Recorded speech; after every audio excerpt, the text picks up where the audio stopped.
Good evening, everyone, and welcome to the Business of Aesthetics expert panel webinar on scaling smart in aesthetics, growth, risk, and long-term success.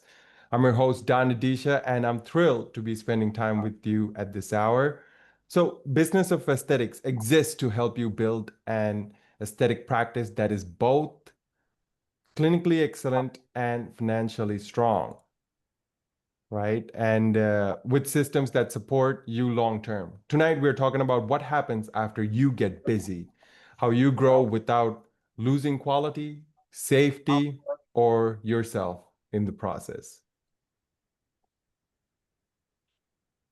And tonight's discussion does not have to end in an hour. You can find us at our podcast, Business of Aesthetics podcast, which we release every week, and we have some wonderful guests there. And you can listen and subscribe now at businessofesthetics.org/podcast. We also have a short tip from our sponsor here tonight, Echo Marketing.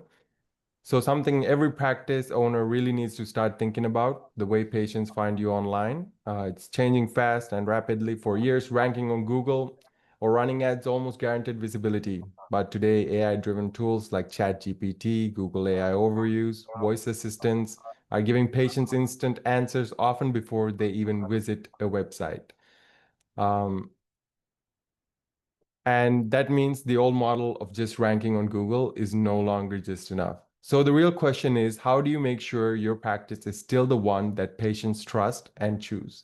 The answer lies in becoming the authority that AI recognizes, building expert-driven content, earning digital trust, and making every piece of your online presence reinforce your credibility. So in this new world, success isn't just about being found, it's also about being chosen and recommended by AI. Stay with us until the end because we've got something special for you, a free tool that can help you strengthen your entire online blueprint. With that being said, let's get to know our panelists for this session. So our first panelist built a practice where confidence is curated on purpose, not by accident. After years of advanced training and a fellowship in aesthetic surgery, Dr. Pamela, or Dr. Bombshell Brown-Lee, set out to create bombshell aesthetics in the Dallas-Fort Worth area.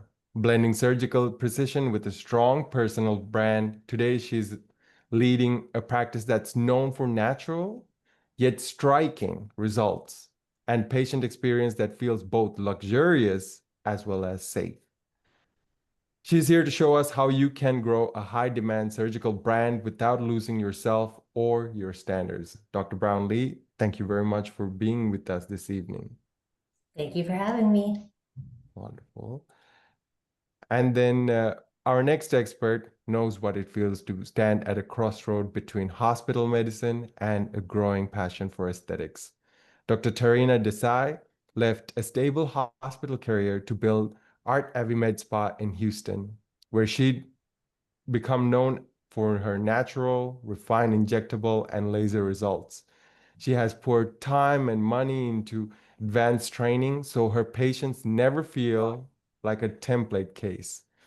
Tonight, she'll share how smart education and careful service expansion can grow a med spa without turning it into a treatment factory. Dr. Tarina, thank you very much for your presence here this evening. Thank you for having me. Wonderful.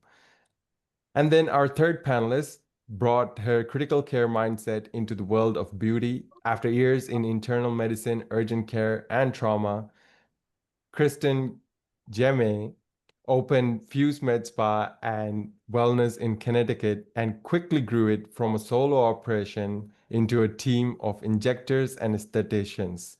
Her practice blends aesthetics, wellness, and regenerative treatments, all with a strong focus on safety and long-term results.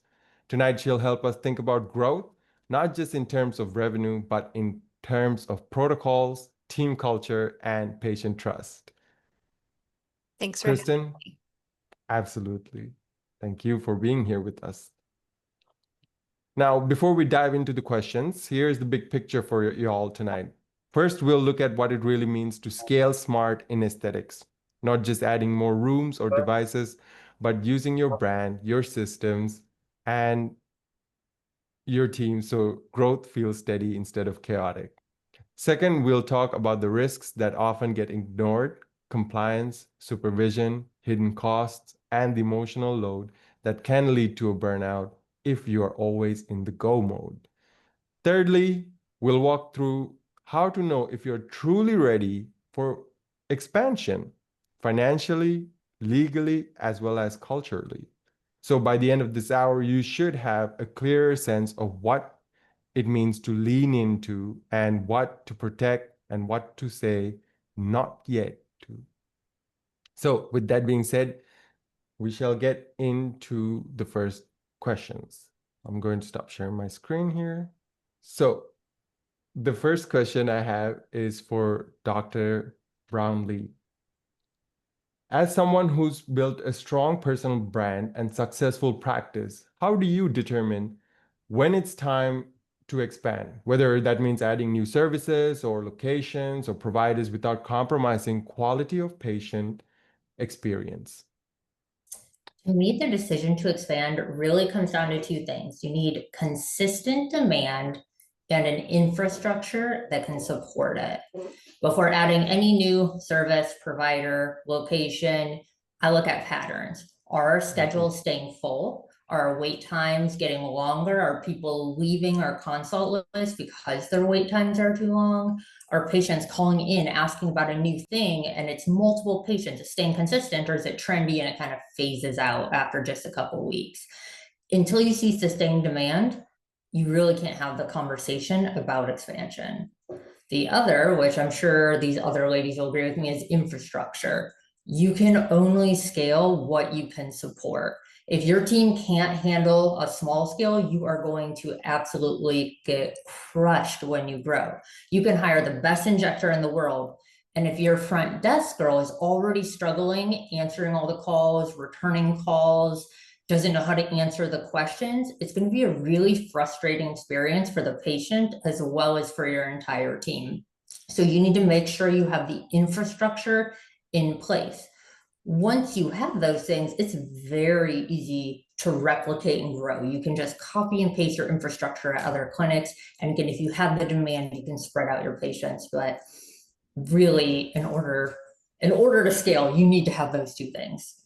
Okay, and what are some of the early signs that will tell you like, okay, we're ready to grow versus we're just busy and need better systems? How do you differentiate between those two? So we monitor how many patients we're seeing in a day, right? Like when you start a new practice, you see 5 patients a day and your whole staff is overwhelmed, right? People are running around, they're stressed out. Once you get to the point where for a surgical practice, I maybe see 6 or 7 consults a day, and then I don't know, anywhere from 10 to 20 follow-ups a day. So once you're starting to actually see the numbers grow, that is one way to do it. And not just say, oh my gosh, we're just going crazy and running around like chickens with our heads cut off, and like we're not actually going to be able to sustain this financially. The other is obviously revenue, right? Like when you're kind of barely making it by, not a great time to buy a new laser. But when you're like, okay, we've made enough money and now we have some stockpile, everyone's got their bonuses, everyone feels good about their salaries. Now we can look into actually getting that laser or getting a new injector or getting some new fancy device that we want to try. Okay, thank you very much for that answer, Dr. Brownlee. We'll be now moving on to Dr. Tarina for the next question. Doc, here we go. I think I've muted you. Apologies. There we go. So, Dr. Tarina, you've invested heavily in advanced training and certifications. How has continued education contributed to your practice's growth? And what advice would you give to providers looking to balance professional development with business expansion?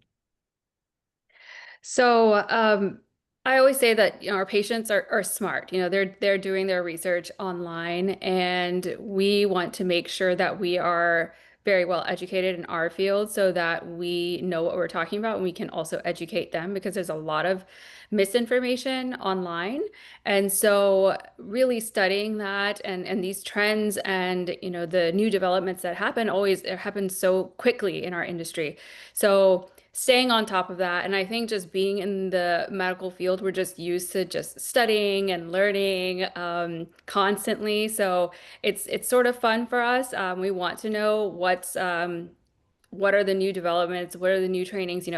I noticed that Kristen is offering hormone therapy, and we started doing that as well.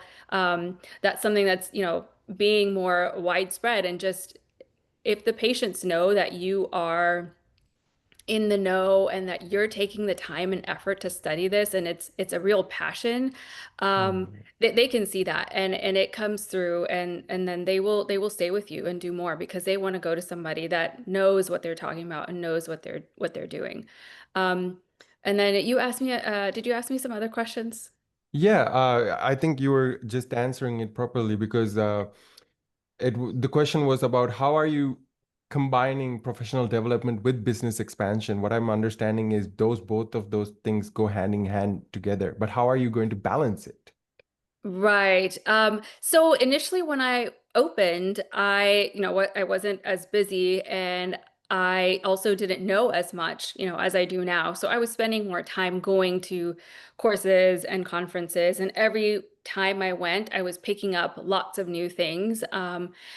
Over the years, the more I went, and the more I had been practicing, there were just less and less things, new techniques and stuff that I was picking up. So that's when I realized that there are, several more niche courses and conferences that would benefit me more than more of like the basic general, beginner courses that are out there. And so I definitely always have to set aside time to make sure that I'm still going to these, even after doing this for like almost a decade. Like there's always something new and you'll never know everything. So you have to stay Mhm. humble and make sure you're going to at least one or two conferences per year and get more out of that than go to 10 conferences a year and get, little bits out of all of them. And that's how Okay, I do it. So I just set aside that time, make sure I go there just for that one or two times a year. And I yes. balance it that way. And Dr. Desai, when you look back, which type of training gave you the biggest return, not just in skills, but perhaps in patient demand and trust as well? Um, I think it was a combination of the business side as well as, clinical techniques and all of that. So a little bit of, what they call sales. To me, it doesn't feel like sales because I'm very passionate, but it's just like the words you use and how you structure everything. That made a bigger impact. That's not something that we learn in medical school, the business side. And so that really helps me. I think in medicine, we're so used to just kind of giving, giving, giving, and not understanding how to like demand more for, our time and all of that. And so I think Right. the courses that combine some of the business aspect were the most worthwhile. Right. Thank you very much for that, Dr. Desai. I believe our practice owners who are leaning in and listening to our conversation here this evening will take a lot from that because, not just being great clinically might be what you're already doing, and you're wondering how to increase that revenue. There you go. Focus a little bit more on the business side and get a bit more education on there as well. Uh, Kirsten, my next question is out to you. And you've grown a Fuse Med Spa and Wellness from a solo operation into a thriving team in a short time. What strategies or mindset shifts were most critical in successfully transitioning from a solo provider to a multi-provider practice? It truly started from day one. I knew that I didn't want to be a solo practice at the end of the day, but I knew that's where I had to start. So when I opened on day one, it was a matter of finding a space that was on purpose too big for me, but that I could afford being just me. I wanted a space that I could rapidly grow into without having to find a new lease and a new property. I did it all. It was quite literally a one-woman show for uh, all of the daily operations between answering phones, doing inventory and ordering, seeing patients, booking follow-ups, doing lead nurture, all of that. I do have a business partner, but it was fully in the background. So daily operations were truly all on me. So what I looked to do was when I felt like one of my tasks was starting to get pressured, or I felt like I wasn't able to give it that attention that I needed because my attention was going elsewhere, that's when it was time to start delegating or starting to look at bringing in new staff. I started off with an esthetician, so she was my first hire. That was, I would say, about mm, 8 months or so into Okay. starting the practice. And it was because I had the demand for it. I was listening to my patients and saw that there was the need. And I was finding that if I could keep people under my roof for as many of the services that they were seeking out, uh, I could keep them. I had a much better chance at keeping that return clientele, being able to serve a lot of their different needs. So I was already doing the wellness, I was already doing the aesthetics, now being able to pull in the skincare piece of it as well and offer the facials and peels and be able to focus my time on other areas. That was very important to me. And I started seeking out and, quote unquote, headhunting people almost immediately. Before I knew that I was going to need them, I was starting to make relationships. I was starting to network. I was starting to vet people out because I knew what type of culture I also wanted. So that was very, very important to me. More so than a resume, I really cared about the people that I was growing. So for me, it was a very personal thing almost from day one to be able to transition from being a one-woman show to having a team behind me. Okay. And what belief about doing it all yourself did you have to let go to make room for that team? A little bit, yes. I mean, I will definitely say I am by nature a micromanager, but learning to let go and learning to delegate certain things has been super important. We're going into our third year of practice, and we've had pretty exponential growth from the start. We just now, maybe a month ago, are now currently onboarding a daily um, office manager who's kind of taking on that reception piece. I found in my past experiences, reception is, it seems like such a simple piece of your practice, but it is such an important piece of your practice. It is the beginning and the ending of every visit and every patient contact that your patients are having. It's the first hello when answering the phone, the first hello when somebody's walking through the door, and the final goodbye. So it's oftentimes the first impression and the last impression. And if somebody's having a great experience with you, but they're having a hard time with communication and personality conflicts up front, I didn't want to pull that in yet. I Yeah. still, while I was building my brand, didn't want that influence. I wanted to be in control of that influence and that Mm. full door-to-door patient experience. So booking a little bit of extra time onto each of my patients' appointment times gave me the ability to truly see it through. And all of my employees currently are still doing that. We are still in that transition mode now of being able to have a dedicated front desk person to help with that support.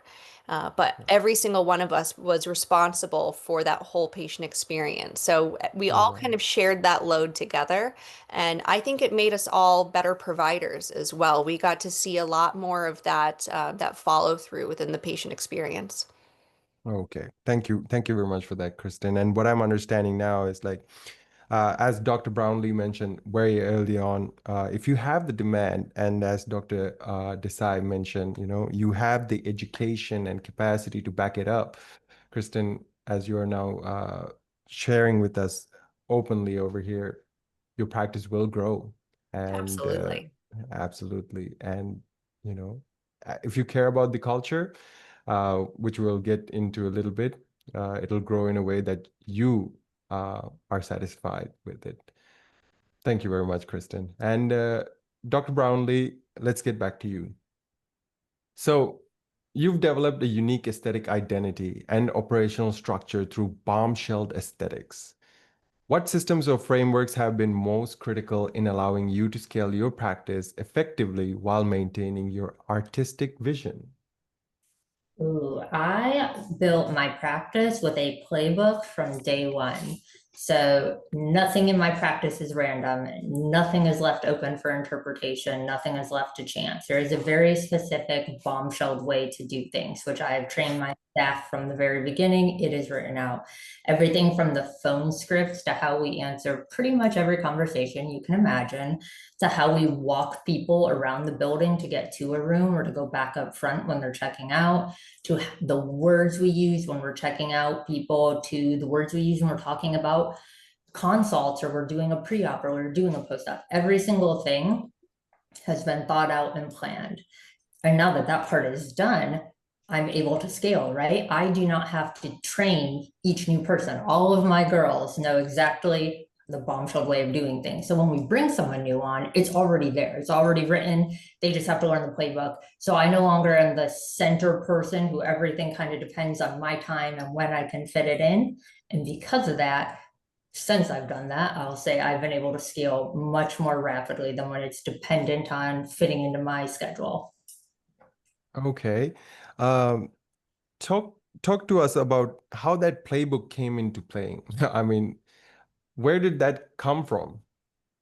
So we talked about this a little bit before it started, but I've been keeping notes since I was a resident of every single thing that I think is a good thing or a bad thing anywhere I've been, from a restaurant to a store to a doctor's office that I've been at. And so I've been keeping this constant list of things that, hey, I don't really like when they walk you this way and then they walk you back this way and then you're going this way and you're walking around and you have high heels on and your feet hurt when you're leaving. I really don't like when people talk and have negative words that they're using towards the patient. Not that they're saying something mean, but they're saying, you know, you're going to have blood loss, or this is going to hurt when we put this needle in, right? There are other things to say. This is going to feel a little spicy when you feel it, but we're going to make sure you're comfortable.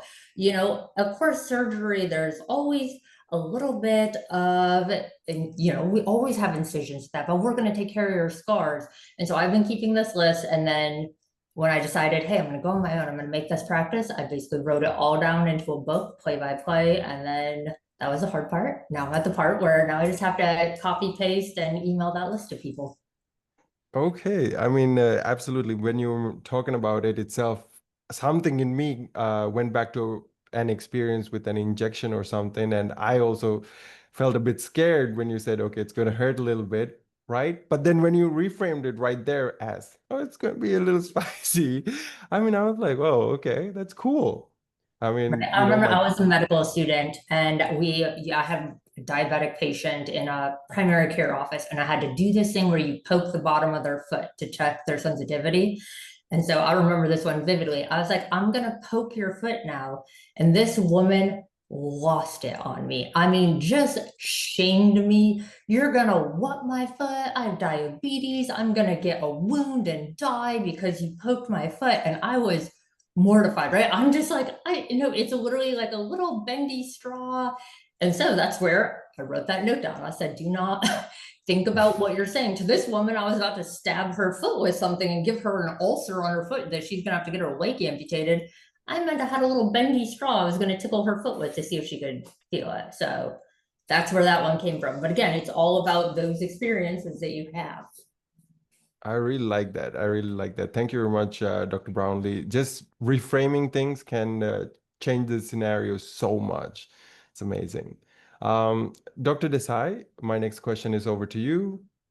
And yeah, so when adding new technologies or treatments, what risks are financial, operational, or clinical should providers evaluate first to ensure those additions truly support long-term growth? Okay, so let's say clinical.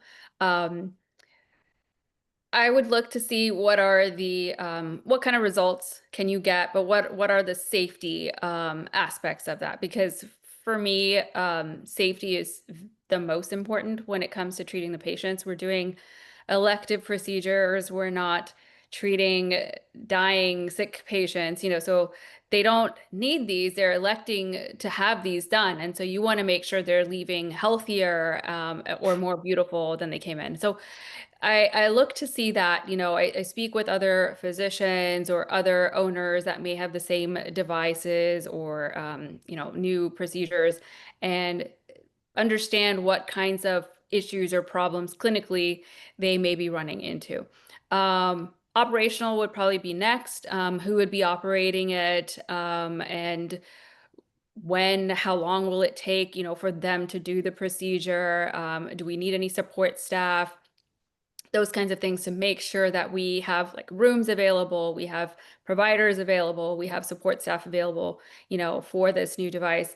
And then third would be financial, because none of these things are cheap. And there are ways to get financing. There's a lot of mistakes that a lot of people make with financing in the beginning, me included, but figure out how I'm going to do that. If I'm going to fund it with our own cash flow, or if I'm going to get a loan, and then how much would the payouts be? How much would we price our service for?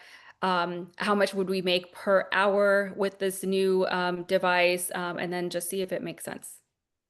Okay. A follow-up question to that is, what's an example of a time when not buying a device or treatment turned out to be a smart decision?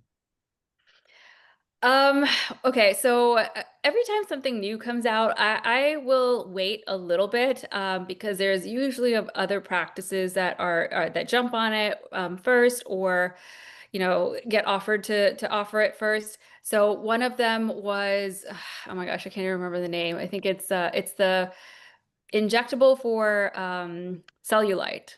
Quo. It was called Quo, and I just wait to see, what happens with it. Clinically, what's happening? Do the patients like it? There's usually a lot of rave about new products, procedures in the beginning, and I want to understand, is it long-term or is it going to die down? And what problems or issues people are having with it. And so there was a big, wave about it. People were loving it. And then it started coming out. There was a lot of bruising. It was difficult for the patients to sit, because they're typically getting it on their back, on their behind their thighs or on their butt, and it was very painful to sit, because of all the bruising. And so it was just a complication. And then they tried to treat it with a different service. And these days, I think, again, if you're talking about aesthetics or elective procedures, I don't know if the patients are going to go for something like that with that much downtime. Um, you know, uh, that's going to, cause that much pain. And they're trying to do that for, in the first place, to try to look good in a swimsuit or something like that. And if they don't time it properly, it could work out in the opposite direction. So that's an example of one that I did Absolutely. not go for. And I was happy, because I think the buy-in was like, I don't know, several $1,000s or something. And a lot of those offices that did buy a lot of them were having trouble trying to sell it to other practices afterwards. Got it. Got it. Thank you very much, Dr. Desai. What I understood from that is, if you're investing into a new piece of technology, right, or treatment for that matter of fact, make sure it's verified by the market, as well as just have a good understanding of the repercussions that comes along with it as well, and not just jump the trend. In aesthetics, trending is absolutely king, but at the same time, you got to be a bit cautious around these things to ensure good long-term financial growth. Kristen, yeah. Kristen, so you've been at the forefront of regenerative aesthetics and wellness-based care, right? How do you evaluate when to introduce innovative or emerging treatments like energy-based devices or hormone therapies so they enhance growth without diluting your core brand?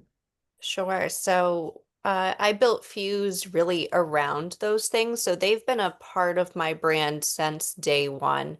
The wellness side of things has always been a passion for me. So that was something that When Fuse opened their doors, we were offering. So that's something that was really a core pillar of our treatments. As with devices, devices and energy devices are a passion of mine. We are asked daily by our patients, what new technology do we have, or what am I vetting out? They always come in and ask, like they're always chomping on the bit to know like what's coming up next. So we really do try to stay on the forefront of that. But I completely agree with staying away from trends when it comes to devices, wellness, regenerative aesthetics, all these trendy things. Like stay off of social media for vetting these things out, because you shouldn't be getting influenced into your purchases for your practice. Find technology that has a really strong and stable base that's not going to be obsolete before you're done paying it off. Finding devices that have more innovative ways to deliver that technology is what I think is important. If you even look at something like CO2 lasers, the range in delivery mechanisms of that CO2 laser, it varies drastically. If we look at some old laser technology, fully ablative, knocking people down and out. I remember working with a surgeon, we would put people under conscious sedation to have these CO2 treatments done, and they would have healing time of upwards of a month looking like a burn victim. Now there's lasers that give much less pain. You can keep people comfortable with a topical anesthetic, less downtime, and we're seeing the same level of results. So finding those enhanced delivery mechanisms and protocols is where I think some of the research needs to go. Okay. Looking at pain factor and knowing your audience when it comes to these things too. Are you going to buy a device that's awesome, but hurts like Mm. crazy? Are you going to be able to get your patients to want to do this again, or can you keep them comfortable? Is it downtime that your patient population is looking for? And same with price points. Like you have to know your audience. I don't follow what the companies tell me to do. Know your own margins and your demographic, and then price it accordingly. I like to price things out so that my patients, that it's attainable, that we are using them. There is no point in buying a fancy device that you're putting a gold star luxury treatment on that's going to sit in the corner and collect dust. We want to be using these things, but keep your margins good. Does this device have consumables, or can you just plug and play and go? So these are all things that I always look at when evaluating a device. How much is it going to cost me to use it? And what can I get patients to pay for it? I've oftentimes will, like with some of my CO2 laser treatments, I use the Cartessa Tetra device for a cool peel. That's a really mild CO2 laser treatment. I price that very affordably. That for me, for a one area, $500. I am $250 less than local competition. Do you know how many of these I do, and how many of these patients end up coming back in and now doing upgrades on it and doing more aggressive type of laser treatments? Or now we're partnering that with RF microneedling or a variety of other things. So this one, my margins are great on. My device is paid off. So we can do that, and it keeps people coming back for more. Whereas we still have a variety of tiers of types of treatments. All of my laser treatments have different price points for different tiers of treatment. So it makes it more attainable to patients, and our margins are still great. When it comes to the wellness side of things, I follow the literature and I follow safety. Patient safety and pharmacy quality is the most important thing to me when it comes to wellness. Right now, we're seeing a big pivot and change in med spas and aesthetics, where you're seeing more of these aesthetics practices now reaching out and trying to offer peptide therapy, hormone therapy, and all of these other types of treatments, or IV drips or vitamin boosters. And there's a lot of education that needs to go into it, and you need to have the proper education to do it safely. Otherwise, you can really hurt people. And I mean, I don't know about the rest of the panels here. I can only imagine. I know what I get every single day. I'm getting phone calls and emails from different compounding pharmacies that I'm sure are, located in the back of an alley, just these very gray area to just sketchy pharmacies, telling you I've got the cheapest GLPs or peptides that are not, they shouldn't be Yeah, available. So there's a yeah. lot of regulatory things. Just because somebody's offering it to you doesn't mean Mm, that it's legal to do or safe to do. Patients come to absolutely. us for our expertise and to keep them safe, and for us to be giving them these prescription treatments. Yeah, We're not here to experiment on them. And they exactly. trust us a lot for their health and safety. And I always just look at, I picture myself standing up in front of a judge explaining why I did something, what my Right. decision making was, where I got medication from, where I'm prescribing, why I'm prescribing. Do I have the health background and qualifications to do this in the first place? You don't want to be a med spa doing a money grab on things, trying Yeah. to expand. You need to do it safely. So for me, with Yes. wellness, I follow the literature, and I follow safety first and That foremost. That's critical. I mean, as Dr. Desai also alluded to it a bit earlier on, aesthetic procedures, for the most part, they are elective procedures, right? Yes. So definitely, if the patient coming in is usually healthy, they just want to look better, feel better, a little bit more. So if they're going out in a you know in a worse way than they came in health wise, that's not a great thing. So thank you very much, Kristen, for that very Absolutely. comprehensive answer. And with that being said, I have a small message from our sponsor here. I'm going to share my screen real quickly with this one.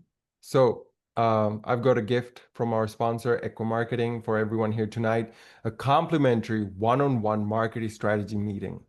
Here's the question Equa will answer for you. When someone in your city searches Botox near me, Morpheus 8 cost, or lip filler before and after, are you the practice that gets found, trusted, and chosen? Patient demand today is treatment specific, and AI-driven results are reshuffling who shows up first. That's why your growth now depends on three things working together: be found, be trusted, and be chosen. In your strategy session, an Equa strategist will do a live audit of your market position and give you a treatment level visibility plan designed to attract more qualified consults for injectables, lasers, or body contouring. It's immediately actionable, no fluff. These sessions do fill up because our team does real work beforehand for every audit. So if a growth plan is on your radar this year or the next, this 45-minute session will be the best use of your time. So scan the QR code or use the link in the chat. It'll take a minute to reserve, and it's completely no obligation. You will leave with a clear roadmap you can implement with Equa or your team or in-house. So go ahead, book your session now. So next time patients search for those treatments, they'll find you. So, Dr. Brownlee, let's get back to you real quickly. As a surgeon and business owner, how do you balance clinical excellence with the increasing compliance, legal, and operational complexities that come with growth, especially in multi-provider or multi-location setting? That balance comes from knowing when I should stay in my lane clinically and what needs to be supported by outside experts. So I'm a surgeon first. I rely on a combination of structure and outside expertise so that I am not the only line of defense while I'm operating, while I'm doing patient care. Internally, we have standardized protocols for consents, documents, photos, OSHA, HIPAA, all of the things that are consistent that you do over and over again. But the real key is for the rest of it, we don't guess. I work closely with my practice manager, with our attorneys, with our malpractice carrier, and get updates from professional organizations frequently to make sure that all of our protocols, the products we're using, everything about what we're doing is up to current regulations and getting updated with any laws that change. That way, I'm not trying to learn every new rule on my own and trying to memorize this and then teach my staff, but we have an overall system that ensures that we are checking these things at least monthly. And again, anything new, anything questionable, checking with the right experts and not just guessing. Okay. And where do you personally draw the line between this risk is worth it and this risk is not as you grow? That's such a good question. I feel like the whole PDGF conversation that's happening online right now, I'm sure that Dr. Desai and Kristen have seen all of these things too, right? Like this is a really good question about like, when do you jump on something so that you're not left behind, and that if it is FDA approved, that you're at the forefront of this, you've already been offering it, you know, you're not catching up or trying to steal patients from someone, they've been coming to you, versus it's not FDA approved. And so what is the risk that comes with it? And I think ultimately for me, it comes down to evidence-based medicine. I mean, I was a general surgeon first, then a plastic surgeon, then I did aesthetic surgery. So we were all about reading studies, checking the studies were well run, right? That they were double-blinded, that they had large populations of studies. It's not a study of 3 people or an anecdotal account, but making sure that these are actual studies. So I'm very big on reading things, studies, and then like Dr. Desai said, I'm not really the one to like jump on the newest thing. I think especially in a newer practice, it's really hard to recover that reputation. Once you trash it, once you do something and somebody goes and posts like, she's reckless, this is an FDA approved and she's doing it, you know, I don't have 25 years of street credit and patients backing me up saying like, hey, this is one off, she's always like really safe, right? It's like, you know, you've got a couple of years of patients, but not all of that. So I would say for anyone out there, just do your research and err on the side of safety, especially if you're a new practice. Don't try and be so trend cutting that you put yourself right into a lawsuit. Okay. And I would like to get a bit actionable here, right? What is one compliance or legal relationship every growing aesthetic practice should put in place this year? Ooh, legal one? A compliance? Or compliance? God, there's so many of them. That's a really hard question. I mean, I think staff safety is probably the biggest thing. You got to take care of your staff. So following all of the OSHA things, not just sign this bloodborne pathogen sheet and we never actually taught you anything, but like actually making sure that if the front desk girl is helping you clean up a tray because you're behind and you got all these patients waiting, that she understands like what a needle is, where things go. She's not throwing stuff in the trash. So I'd say you need to make sure that your staff is taken care of, that they are safe, because when you take care of them, then you can take care of your patients really well. Okay, I really like that. Dr. Brownlee, what would you say to an owner who feels overwhelmed by regulations and is tempted to deal with it later? Oh my gosh, that you are not alone. That has been all of us at some point in this. But that is the last thing in the world you want to do. You would rather have those sleepless nights where you are looking up all the regulations, searching spa, talking to your mentors, talking to people in the area, rather than, God forbid, some kind of horrible complication that you cannot take back on a patient, or a lawsuit that now you spent all of this time and money on this fabulous education and this building and all the lasers and the tetra that Kristen has, and you spend all this time on it to do something that you're like, man, if I had just researched this for a day, I would not be losing all my money in this lawsuit, all my time in this lawsuit, 1,000 bad Google reviews, a million bad TikTok reviews, like if you just spent a day doing it. So hang in there. It's not forever, although it does feel like it in the beginning, but do the research, do the compliance. Okay, absolutely. You know, better safe than sorry seems to be a huge Yes. resonance. Okay, thank you very much for that, Dr. Brownlee.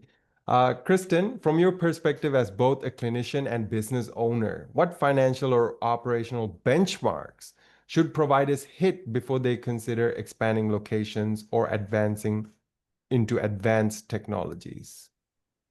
So, I mean, that can come from a couple different KPIs for sure.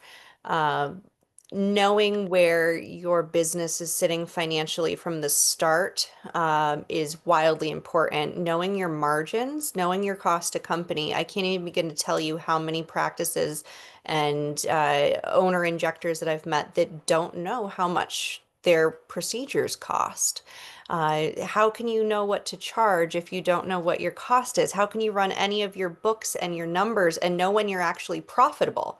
You won't be able to know that. You're not going to be able to know those really important financial metrics to know when it's smart and safe to expand. Providers and owners that don't know how much to truly pay their staff and how to pay their staff as well. Paying on gross, not on net. I mean, all sorts of things can put you just into ruins for it. When I look at, when to bring on another provider, I look at how far out are my patients having to wait to come in. I know that in my personal demographic, geographic area, that this area of Connecticut, they are not a group of men and women that like to book out in advance. I know I've known for the past decade that they are, I want to get in the next couple of weeks. That is Connecticut to a T. So you need to be able to accommodate that. Uh, with plastic surgeons, it's a very different type of scheduling and different type of metric that you're going to be looking at for that piece of it versus your aesthetic med spa non-surgical practice where you're having estheticians, you're having injectors, and you're not doing surgical. So we want to look at, can I get a new patient or an existing patient in within a month's time period? Can we get somebody in within 1 to 3 weeks? Are we going to lose people off of that wait? People want to be seen and they want to be seen quickly. So we try to get people in on that. Once I see a provider's schedule booked consistently, at least 3 months in a row at 70% booking rate for their availability, that tells me that it's time to start looking at expanding or having, hours expand for somebody. When to take somebody from per diem to part-time to full-time, how we expand that. We also want to look at, what they're bringing in for revenue. In a given month, is an injector bringing in, anywhere between $30,000 to $100,000. Your estheticians, depending on what you're offering for your estheticians to do, what their scope of practice is within your given state, that could be anywhere from $12,000 a month to over $30,000 a month if they can do devices and things like that. So looking at those numbers, looking at, are your providers of all sorts being able to work at the highest level of their licensure? Are you being able to utilize them correctly? And does their education and experience support that? Looking at rebooking rates, things like that. All of those metrics are very, very important. But making sure that your margins are good, that your staff is getting paid appropriately, that the compensation package that you're doing is good for them and safe for your business, that's what allows you to grow. With Fuse, we were able to turn profit within our first year, and we've been able to expand year after year. We've had nothing but consistent growth. We haven't had a single month of going backwards or staying the same. So being able to kind of continue to push up into that direction. And that's been from smart hiring and smart growth, being able to Right. expand people's schedules, once we see those KPIs being hit. Absolutely. I really appreciate that answer, especially giving those benchmarks itself. Those are very practical numbers to look at, just as benchmarks. Are you doing well? You can compare them to what just Kristen had just said. If you're doing well, great. If not, then you got some homework to do. Dr. Desai, my next question is over to you. As patient volume increases, it can be challenging to preserve the same level of personalization and trust. What systems or philosophies have helped you maintain consistent, natural results and a high quality patient experience as your practice grows. Dr. Desai, yeah. Sorry. Can you hear me now? Yes, Okay. loud and clear. So I think hiring is super critical here, and hiring a great team, but hiring them around a set of values that you create. So you know the way you work and what is important to you and the way you want to be able to treat those patients that you're talking about, consistently, what qualities are important. So create some values around those ideas, 3 to 5 values, and then hire based off of that, reward based off of that, fire based off of that as well, and make sure you're drilling down those values throughout your staff every day, every week, so that they just live and breathe it. But hiring those people as well, so that it just naturally comes to them. So, for example, one of our values is thirst for knowledge. So everybody there has to want to learn more, be educated, want to stay up to date on everything, and just naturally wants to learn.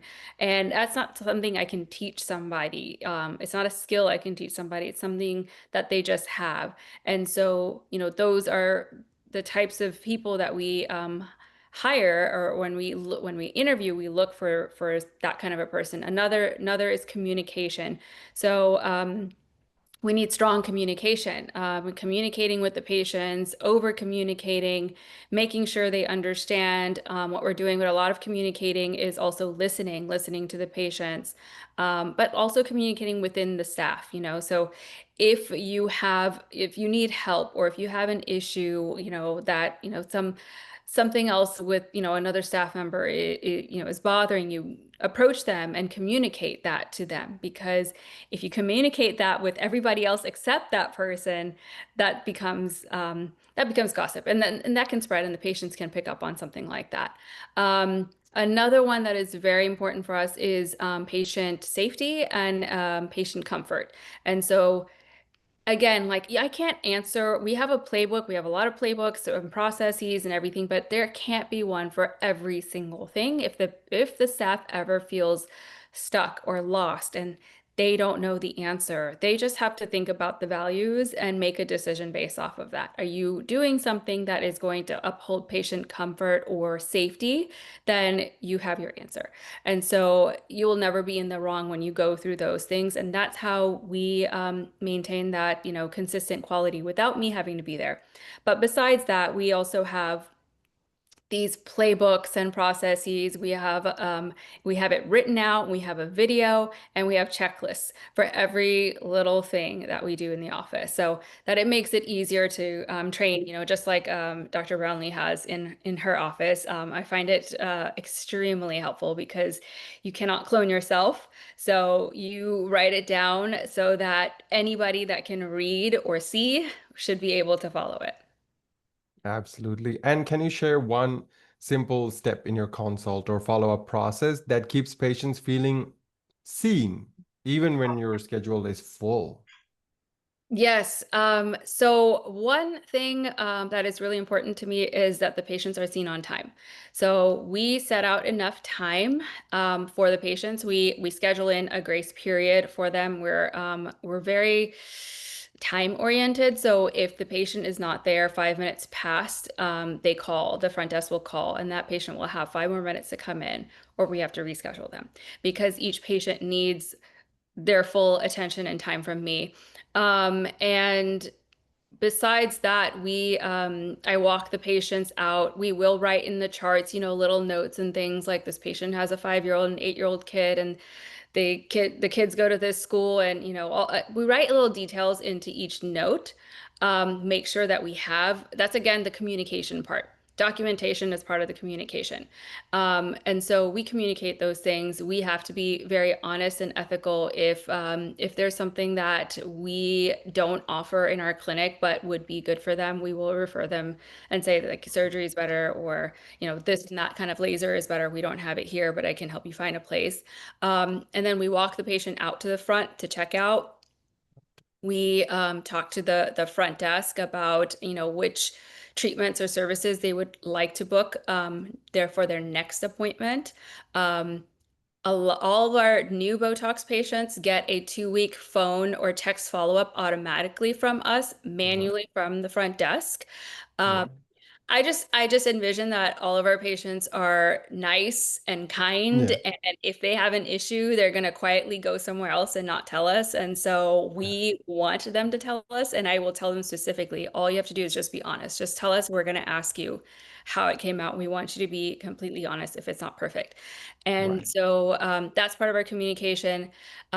We also follow up with them the day after. Every single patient, Right. they all get a follow-up text the day after, but they also get, for Botox patients, 2 weeks.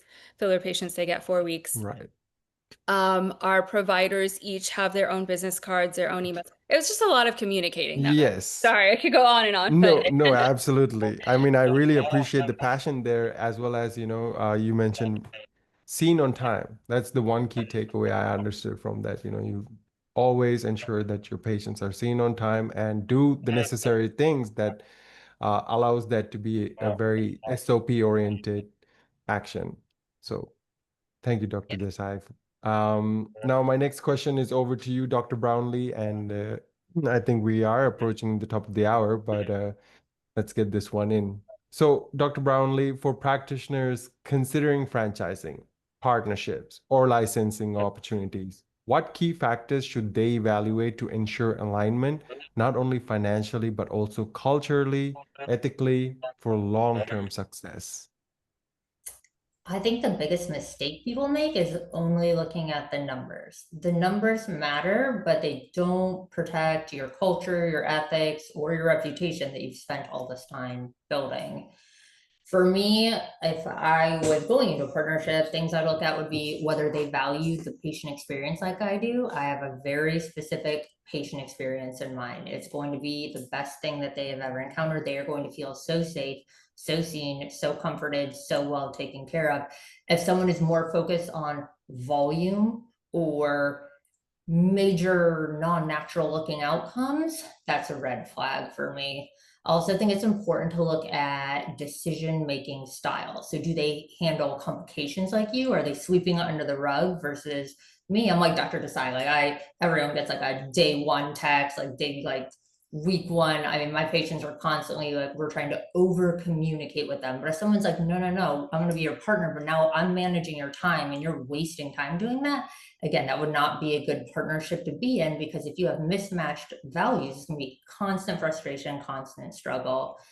Is that partner transparent? Do they treat your staff well, right? You go into this business partnership and now all of a sudden you've got these staff that have done a great job for you. You've trained so long, you've invested so much time and money into them, and they are all heading straight to the place down the road because they're like, this is terrible now, like it's not a culture that they want to be a part of.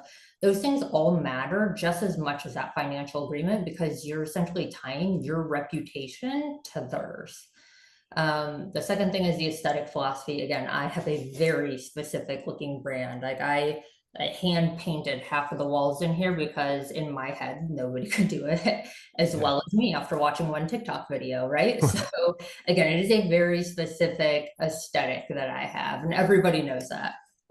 But if you go somewhere and they're like, no, we just want white walls. No, we just want like bright fluorescent looking lights, or whatever the case is. We don't want all that decor because we just want to focus on getting people in and out. Then again, that may not be what your brand is built on. My brand is built on social media. My social media people are expecting a certain thing. They've seen it in videos for a very long time. So they're expecting that. They come to white walls in and out, a hard plastic chair, people who look sloppy with like lazy outfits and no hair and makeup. They're like, is this the same person I've been following and watching? So again, making sure that aesthetic philosophy is aligned before you go into the partnership. Don't sign a contract and find out on the backside because it's hard to fix. Okay. With that being said, I think we have arrived at the top of the hour, Dr. Brownlee, Dr. Desai, and Kristen. I just would love to get a small lightning round of key takeaways. How about, what is the key takeaway for our audience from this discussion, Dr. Brownlee, if they had anyone to just take away? Make sure you have the demand before you grow. Again, you spent all this time, money, education, financing to go into this. Do not outpace yourself. Be patient. Like Kristen said, and like Dr. Desai said, when you are educated, when you are smart, when you take care of your patients, you will grow. Just be patient. Okay. And Dr. Desai? Sorry, I think, sorry. Okay. Yeah, there you go. I would say invest in your education and invest in your team. Figure out what you want and what's important to you, and then have a plan for how you're going to shape your values and hire your team around that. Okay. And Kristen? Putting your values, culture for your staff and your business at a very, very important point. And, patients above all else, patient safety, treating patients exactly like they're a family member that is just beloved to you. If you put patients first and you put the dollars second, the dollars will come. But taking care of patients the right way, the safe way, growing their trust, you want to be the person that they always look to know what's right and what's safe and know that they're going to be well taken care of. Once you have that trust and that rapport with somebody, your business is going to grow. It's impossible that it's not. Being able to spend a lot of your time and efforts on education and growing in those ways is much better than having to spend your hard-earned dollars into marketing dollars. Allow your patients to grow your brand. Internal referrals are the cheapest way to obtain new patients, and you're going to attract your tribe. What you put out is what you're going to attract. Right. I really like that your vibe attracts your tribe. Absolutely. And absolutely. Thank you. Thank you so much. A huge thanks to our panel, Dr. Pamela Brownlee, Dr. Tarina Desai, and Kristen Jem. Your openness about growth, risk, and long-term success is what the community needs. So for those listening, remember, scaling smart is not about copying someone else's path. It's about knowing your numbers, protecting your standards, and building those systems and people around you so the practice can grow without costing you or your health. Before we sign off, a quick reminder about the complimentary market strategy meeting with Equa, a $900 deep dive that looks at your website, Google presence, reviews, how you show up in AI-driven search, live with a completely simple scorecard and a 90-day action plan focused on one thing. More of the right patient calls and booked visits at a cost that makes sense. So you can click the link in the chat box below, and spots are limited, so do fill up as soon as you can. And also, as you exit this panel, you will also be given a pop-up on your web browser, a small survey that'll take around 30 seconds to fill in. Please, I hope you fill it in. It'll help us improve our products so that we can serve the community better. And with that being said, panelists do hang back for just 2 minutes after the formal sign-off. So on behalf of Business of Aesthetics and Eco Marketing, thank you for investing this hour in your practice. We'll send the replay and resources to your email. So everyone else, have a great rest of, your evening as well as rest of the week. And we hope to see you on a future Business of Aesthetics session. Thank you, everyone.